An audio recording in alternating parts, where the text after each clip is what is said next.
First impressions. Wow. Small, compact, got some weight to it. Lens should have been protected with a film overlapping. It's really square and round edges. Turning it on for the first time. Lights up, nice colors. Having lights on one particular area and the opposite, not 100% sure, but we'll get used to that. Solid door opening, very strong. The silicone waterproof sail is not 100% the best design. Could have been done a little bit better if asked. Closes rock solid. The Wi-Fi button on the back is really close into the camera, so you cannot really accidentally hit it. And the front on and off is also smooth. It's got a rubbery feel. Black on black. There are some letterings down here, very difficult to read, as well as the side. And great job. With the accessories given, new improved buckle with the noise suppressor, as well as the original one offered. Very nice. A little bit more of an awkward design on a slant to give you a better grip to the buckle, I guess. This is a low profile or a different type of mount, and you can see you get two cases, and very difficult to turn when it comes from the factory because it may have a locking mechanism located right here, so you want to move it. You must read the instructions for that. The swivel mount is very hard to turn. I'm most sure there is a way to loosen it up a little bit. Over time, it will move. And it can turn in just about any direction imaginable. Just see it turns right there, very hard. So it doesn't really fall down. Eventually that will wear in. Any possible angle you can imagine. The USB cable, not as thick as the original. They changed from the regular USB micro to a mini micro. Big booklet, I can't read it, very small. Go online, download an app, accessories, guidelines, and just 2 stickers versus getting 4. Always could go online to Gopro to get more. 2 mounts, very nicely indeed. Do not forget that the top cover is a type of mount. You can stick it on anywhere. Possibly they could have given you some 3M glue so you could utilize this particular mount.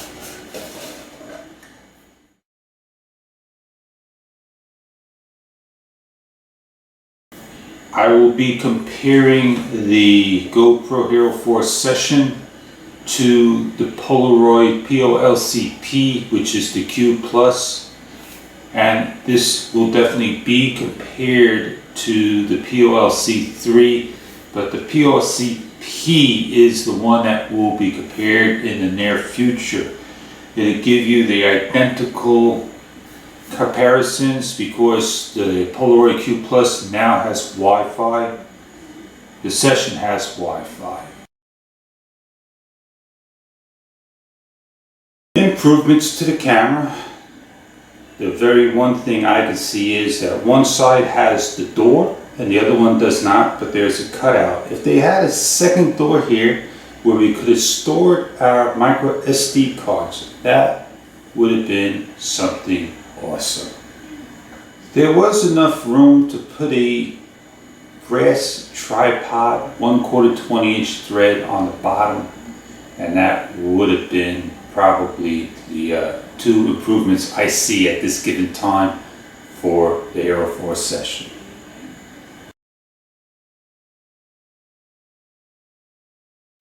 If one was very curious how a micro SD card goes into the Aero session, over here you're going to pull back to release the tab. With the letterings facing down, the pins facing up, the card is not going to go straight in. It's going to go in on a slant. At the very first, it feels very awkward, as you can see the slant. What you're going to do is push in and press. Once the card is in, you close the door and ready to film. Try your best not to grab the camera like so, but to grab it to the side.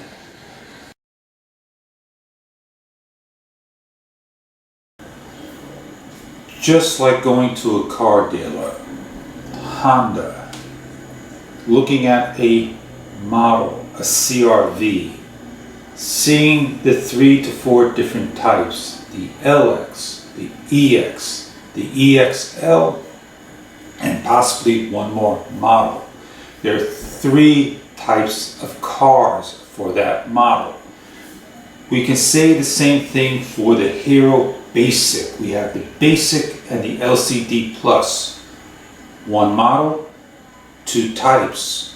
Then we go up to the next model car, which is going to be the Pilot. And you get to see what's happening here.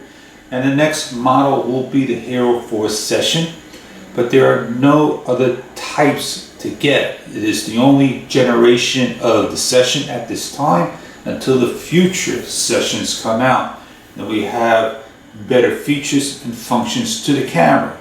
Firmware is not going to be the type. Firmware is just updating that particular model. Then we go to the highest ends of the camera, which is going to be the Hero Force Silver, and then the top of the line, the Black Edition. The Silver doesn't have any other types, nor does the Black, but we can say they are the same model and 2 different types. One is the lower end with the screen, and the other is the high end with 4K 30 frames per second resolution with 2K 60 frames. Check out GoPro for all the information of the models and types of GoPros in that series. $129 starting, $229 in the low mid price range, and then $300 to $400 and $399 to $500 for the Black to date. Check out the model you're looking for. You never owned a GoPro. You just want to go out there and not worry about the camera having an issue, getting wet, everything in one shot. This may be the camera for you. But if you want a better camera that's a little larger, that you got to worry about, then the Hero Force Silver is for you. And there we have the GoPro Hero Force Session. I hope you enjoyed this short unboxing video. Thank you very much for stopping by, and see you guys on the forums.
1080p, 60 frames per second wide, and the preview is totally unavailable in HD 1080p firmware 1.0.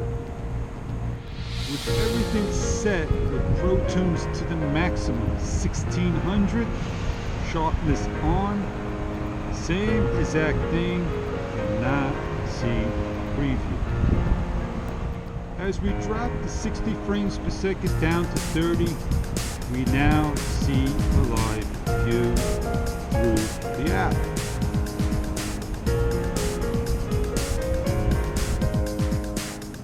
What you see through the camera is from the phone, vice versa.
What a better way to end the review with some great daytime outdoor shots with the GoPro Hero 4 session.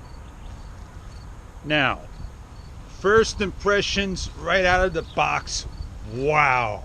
Everything that you get, you cannot complain about. New improved parts, Hero 4 really small, but not as small as the Cube Plus or the Cube. The Cube is smaller, believe it or not. I could not help myself but go out at nighttime and try to capture the moment right on the spot. And I used the GoPro app, I used Pro Tunes. I tried my best to take my Hero 4 Black, put it aside, and forget about exactly what those features have compared to the Session.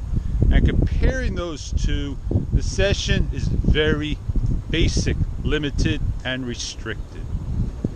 So the GoPro Hero 4 Session can go way more places than the Hero 4 Silver and Black cameras.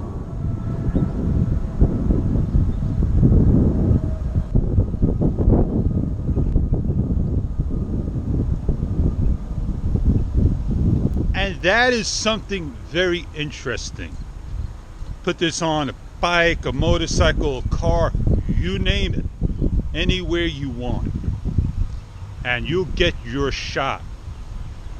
Nighttime, not the best in the world.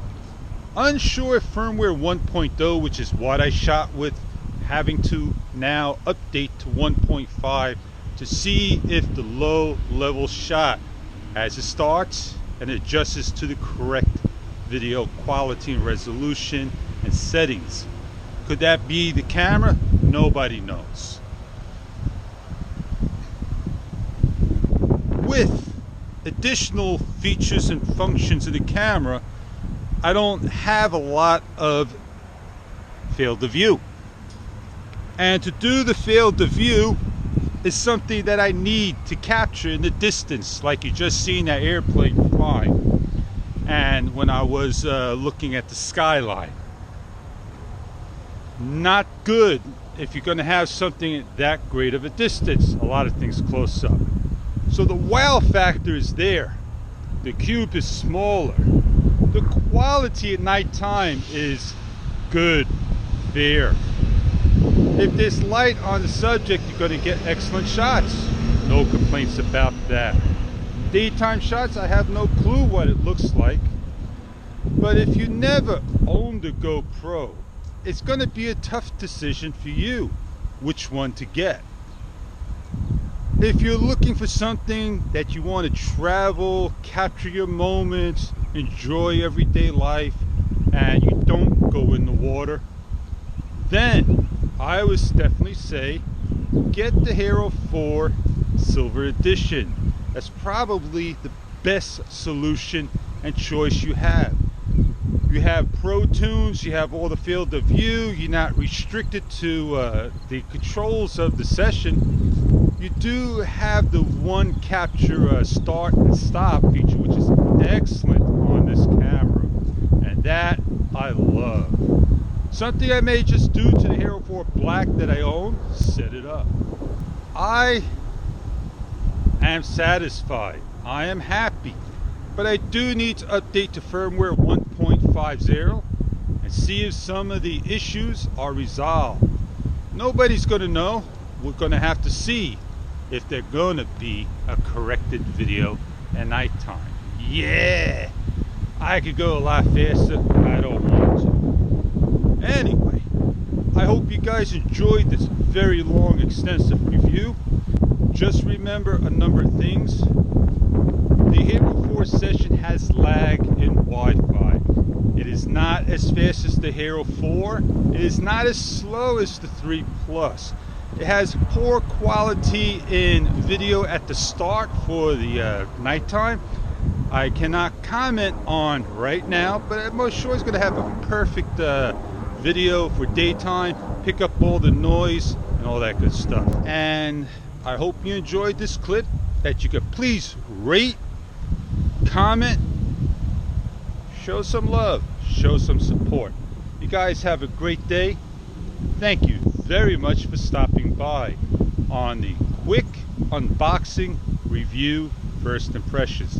Stay tuned for the Q and the Q Plus review compared to the Hero 4 session. And let me tell you, at the very end I put a couple of clips from the Polaroid Cube, the original, and man, it does do its job, but not as crystal clear as the Hero 4 session. Daytime shots I will have to compare, and I do apologize that I did not grab my Cube today. On that note, thank you very much for stopping by.